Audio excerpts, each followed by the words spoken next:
this green-blue alliance, the green car strategy, the retrofit strategies being suggested, all of the good ideas that are coming out of conventions like this.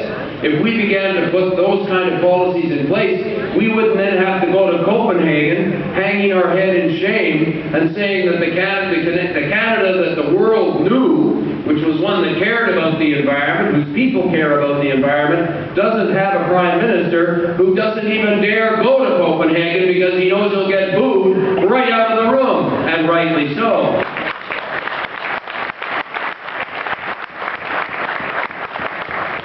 So what are we going to do in terms of turning the economy around? Well, I'm not going to give a long speech about that. You have many resolutions and policies at your convention here that pave the way and chart a path forward. But I'll just mention two that are absolutely fundamental. It's time that we had fair trade deals, and that's why we have been fighting the Colombia trade deal day in and day out in the House of Commons, and we're going to do everything we can to prevent that from being democratic, despite the fact it's being supported by the official opposition. In addition, we have got to implement a policy here in Canada that puts an emphasis on Canadian production. Why is it that, I got nothing against the Boy Scouts, I was a Boy Scout once, but we don't have to be the Boy Scout movement for the free trade ideologues. In fact, it's important that we stand up for our people and our jobs. And I can't understand why that isn't being done by our government. It makes no sense, except that they're simply ideological on the issue. Well, I think that Canadians support our point of view on this, which is that we should be keeping our neighbor at work down the street. And that means buying the products that are produced by our neighbors.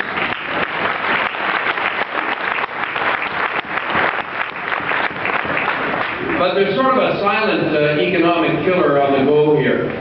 And this is the whole question of retirement security. You know, most seniors that I know don't get all that politically active. They don't go out and have protests. When you talk to a senior woman who's living below the poverty line,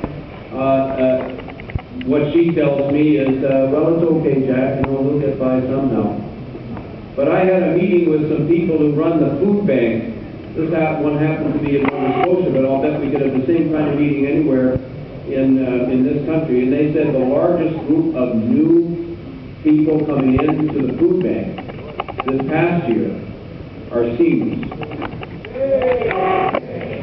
Seniors are the people who built our country. They're the people who raised our families.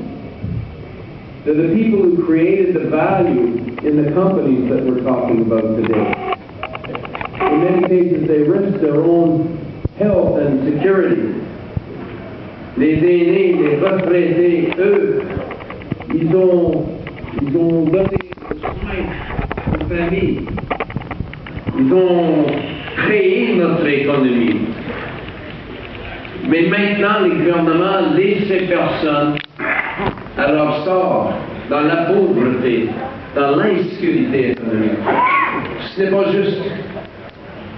And when we see what's going on Bay Street, where the gamblers take retirement savings and roll the dice, as we've seen over the last year, and leave pensions without adequate funding, leave RRSPs decimated, you've got to ask yourself, what did the senior citizens of this country do to deserve this kind of treatment?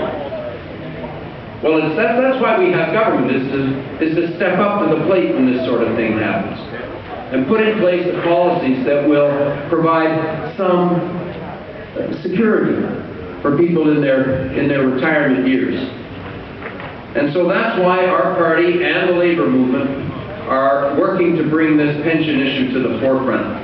And I want you to know the specific proposals that we're bringing forward, because we've got to mount this campaign to get public opinion thoroughly on our side. And you know what's interesting is that there was a time when you talk about pensions, younger people might have said, oh, well, why should we have to pay for the pensions of you folks because you couldn't get your act together? I feel that changing now. I think that right across the country, younger workers are beginning to look forward to their own retirement situation and realize that we better put some policies in place. Otherwise, they're not going to be able to get the kind of retirement they might have hoped for either. And so I think there's a building consensus here. I think we're on the cusp of building a major campaign for change. And let me remind you that the strongest element of our pension system in the country was built as a public pension system. The Canada Pension Plan that was advocated by Stanley Knowles and Tommy Douglas and the Labour movement in the 50s and the 60s, and was brought in a minority parliament in the 60s. Well, it's time that we went back to the drawing board and improved that public Canada Pension Plan so that every retiree can have a basic sense of economic security. Now, here are 5 ideas that we can pursue together. Lots of other people are talking about reform, and there's gab fests going on, and the official opposition's off trying to figure out where it stands in these issues. We decided, let's bring our best ideas forward right now. Let's not wait for an election, let's get this stuff done. And the first thing that we did, again, working with the Labour movement, and I want to congratulate the CLC here for the work that they're doing on pensions and retirement security. It is stunning work, and it's going to make a difference. But the top item, and actually, again, the top item actually isn't really going to affect trade unions, because virtually all trade unions have some kind of pension in their negotiations.